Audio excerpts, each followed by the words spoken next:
Hello and welcome to Luxurious Prestigious. We're back, witches. Here on our channel, we are offering an amazing opportunity for everyone to enter and win huge cash prize giveaways. The more videos you watch in full, like them and comment on them, the more entries you will have in the draw. So don't wait any longer and join us now for your chance of winning $100,000 and more. What did you say? For more details on how to join, go to the description section below. Hey there, luxurious people! Don't miss your chance at winning $100,000. Subscribe now to Win Big. He practices Scientology, makes a ton of money in Hollywood, and is a high addict. He is recognized for his glittering Hollywood smile, in addition to a well-known spy song. Tens of millions of dollars were made through his film work, and he became one of the top 100 actors in history. What was his craziest solo stunt on the set? Why decline his invitation to collaborate with Steven Spielberg? Consequently, why was Nicole Kidman so happy about their divorce? On this episode of Luxurious Prestigious, we'll discuss the charismatic Tom Cruise's life narrative, his best roles, his passion for extreme sports, and how his Scientology adherence impacted his love life. As we explore Tom Cruise's life, please join us. I would like to extend a heartfelt welcome to you all. Share, comment, like, and subscribe to Luxurious Prestigious. Keep in mind to turn on your notification bell for additional updates. You can watch the most in-depth and engaging films on this channel on the people you care about. Top Gun, Mission Impossible, Rain Man, and more in Tom Cruise's complete biography, Part 3. Workplace success. Although the actor continued to prioritize action movies like sports and military dramas, Cruise's ventures got bigger and more varied every year. Many people who closely watched the actor's career were surprised by the next film in which Tom acted. A gothic drama in the horror genre, Interview with the Vampire, was released in 1994 and was directed by Neil Jordan. Whoa, that's pretty hardcore. It was based on Anne Rice's 1976 novel of the same name. An all-star cast was assembled for the high-budget film adaptation. Tom Cruise was therefore present on set, alongside another dashing Brad Pitt, who was rising to fame. They played the central characters in the book Lestat Linecourt and Louis Dupont de la alongside him. Why did Tom choose to participate in that film? Why not? I absolutely adore scary movies, and vampires have always piqued my interest. And I adore Interview with a Vampire as well. All it said was, it's a great character, fun to play. Tom found filming to be challenging. During makeup, vampire actors often spend up to 30 minutes hanging upside down. That's dedication. The blood vessels on their faces swelled as the blood raced to their heads while they were in that position. The enlarged veins were then accentuated by the makeup artists, giving the skin a translucent, creepy appearance. As the blood immediately flowed back, the poor devils had to repeat the procedure several times. Because of this, applying makeup required a lot of time. Every day, Cruise spent 3.5 hours applying makeup. How you do this stuff? Tom Moore found himself in an uncomfortable situation on the shoot due to his eye. My day just got a whole hell of a lot better. During various situations, he had to occupy altitudes to make up for the height disparity with other vampires. Brad Pitt's supposedly bad personal hygiene also caused friction between Tom Cruise and him during filming. According to Cruise, the co-worker from his movie didn't wear deodorant. The stench of sweat then became apparent as a result. How accurate is that though? We'll most likely never discover what it was. Watching footage of lions attacking zebras in the wild helped Tom Cruise get into character for the role of Lestat. By the way, before Tom Cruise, Johnny Depp was given the opportunity but turned it down. Though initially Anne Rice, the author of the book, questioned the choice of Tom Cruise to play Lestat, the movie was highly appreciated. Later, when she saw the movie, she was delighted and even offered Tom an apology. She spent $7,740 on a 2-page daily variety ad that applauded his work and expressed her regret for having doubted him.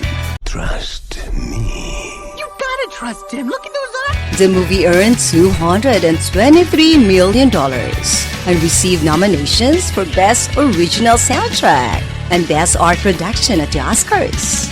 Tom Cruise has since sent Kirsten Dunst a coconut cake with white chocolate chunks every Christmas ever since. Dunst refers to it as a Cruise cake, and she is always appreciative of it. The actress acknowledges that the cake is never kept for more than a day. What did you say? The possibly most important movie of Cruise's career was being filmed up until the beginning of 1996. The character of Ethan Hunt, a top agent, would become Tom Cruise's most known role as a result of his involvement in that particular movie, and this image will likely be fixed for all time. The Brian De Palma directed film Mission Impossible served as both a sequel and a continuation of the 1966 TV series. The movie in which Tom Cruise had the lead part was the first one he produced. The TV series' rights were owned by Paramount Pictures, which sought for years to make a full movie, but was unable to come up with a workable idea. Every chance I get, I tear it up. Tom Cruise, a longtime fan of the program, believed it would make a fantastic subject for his upcoming film. The actor persuaded Paramount to provide $80 million budget for Mission Impossible as the first project of his own production business. Director Sidney Pollack and Cruise's co-producer Paula Wagner worked on the narrative for several months for the production before the actor recruited Brian De Palma. While collaborating on Interview with the Vampire, Cruise met De Palma. It took place over dinner with Steven Spielberg. The actor was intrigued by De Palma's portfolio. Upon returning home, he watched every one of the director's movies and was persuaded to recruit him for Mission Impossible. You got my back, bro? I loved the TV show when I was a kid. I love the music, and to be able to turn it into a movie and really take it from a Cold War series to this, to bring it to modern audiences in cinema, is something that is without a doubt the most difficult films to produce, the most difficult films to make. Developing the script was a difficult process. Steven Zalian, David Cope, and Robert Towne reworked the first and last episodes, while Gloria Katz and Willard Huyck spent a considerable amount of time finalizing the dialogue. All that changed was a basic plan.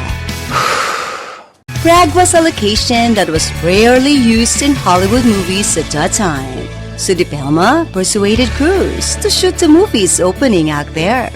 The administration preferred to keep costs down, while some preferred a magnificent and impressive action film. Since Tom wanted to carry out most of his stunts by himself, they were nevertheless able to save a portion of the costs. Even though some of them were quite risky, the desire for extremes eventually had the advantage over the actor.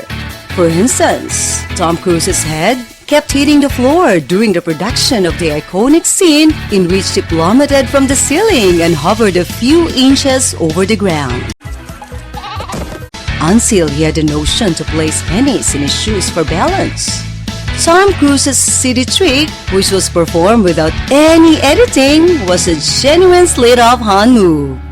Cruise came up with the idea for the scenario in the eatery with the glass walls, and the innermost aquarium in the middle filled with lobsters.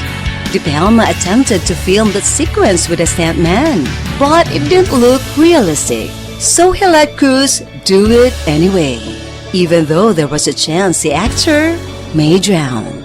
I risk it all for the team. On May 22, 1996, Mission Impossible was released, breaking the previous record on the first day of screening, $11.8 million ahead of Terminator 2, Judgment Day. Tom Cruise declined to accept his customary $20 million pay in favor of a sizable cut of the back's revenue. Roger Ebert of the Chicago Sun-Times gave the movie a positive review and noted that this is a movie that exists in an instant, and we have to exist in an instant to enjoy it.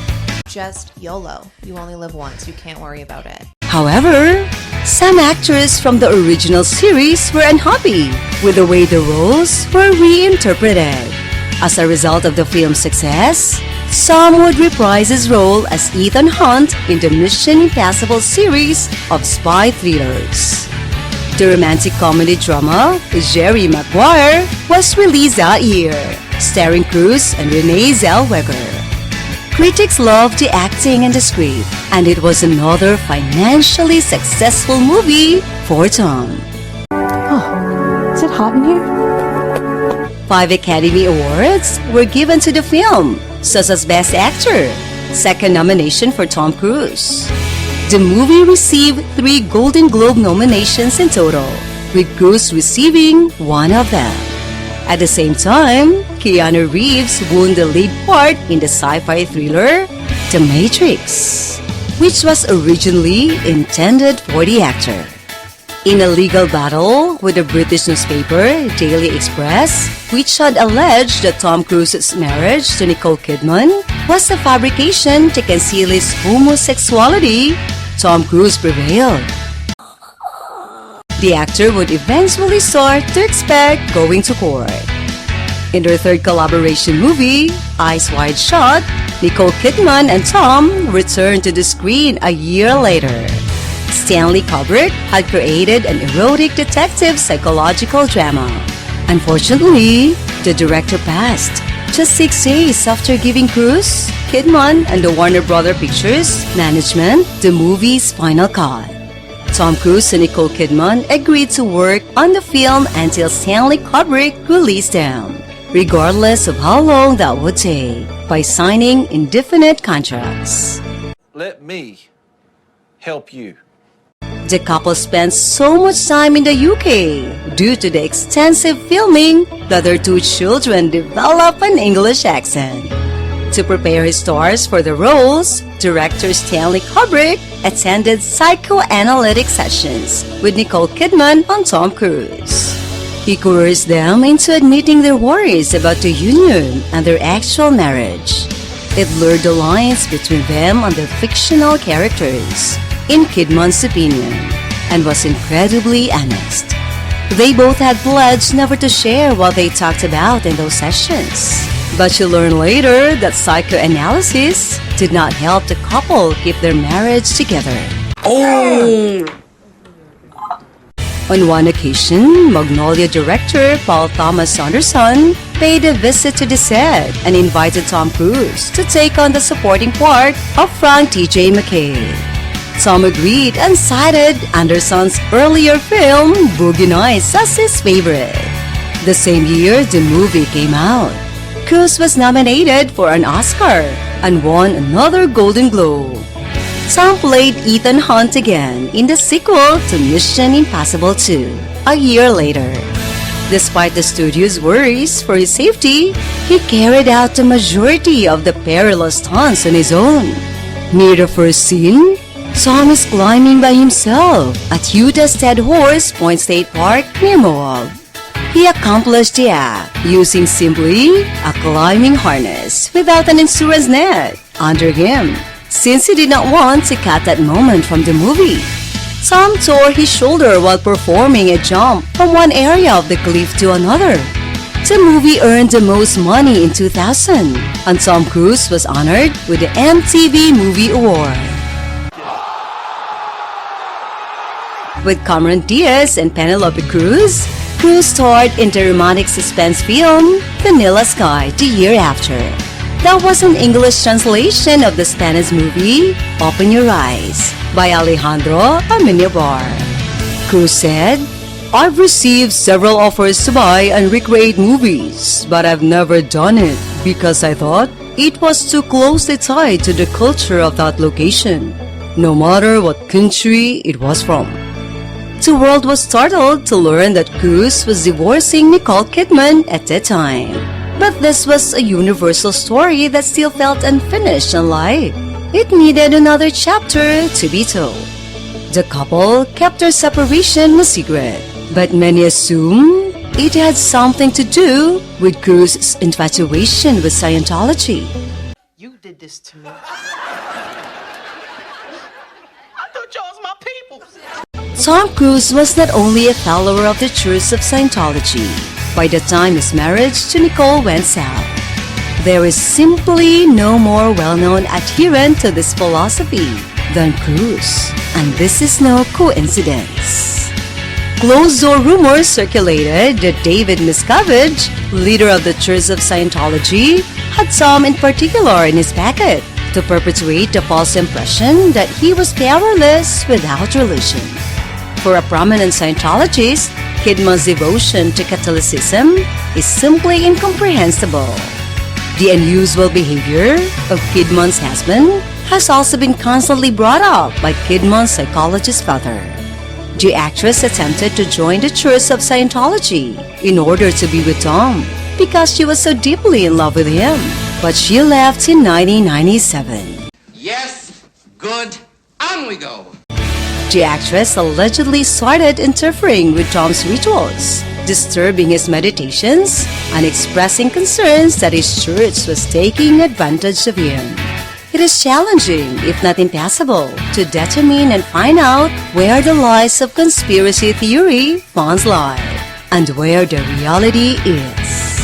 Nicole claimed to have been locked up during her marriage to Tom in a Vanity Fair interview. She acknowledged that she was too young for a committed relationship. Nicole and Tom started dating while Nicole was only 23 years old. And by the time Nicole reached 27, they had already adopted 2 children. That state was likened by her to being in a bubble. Cock-a-doodle-doo. Due to a challenging divorce, the kids stayed with their father and the church. Their relationship with their foster mother became strained as a result. Nicole would remark in an interview with The Sun, "Motherhood is about the journey. Whether you are a birth mother or an adoptive mother, there will be amazing highs and lows. What a child needs is love." The actor strived to be a decent parent despite the divorce. I would do anything for you. Aw, same. No, I mean it. The 5-part series of Tom Cruise, one of Hollywood's most important actors, is already halfway through. Was it intriguing to you? Be on the lookout for part 4 of this series. Don't forget to subscribe to Luxurious Prestigious for a chance to win huge cash rewards. Thank you for watching and we'll see you in the next video.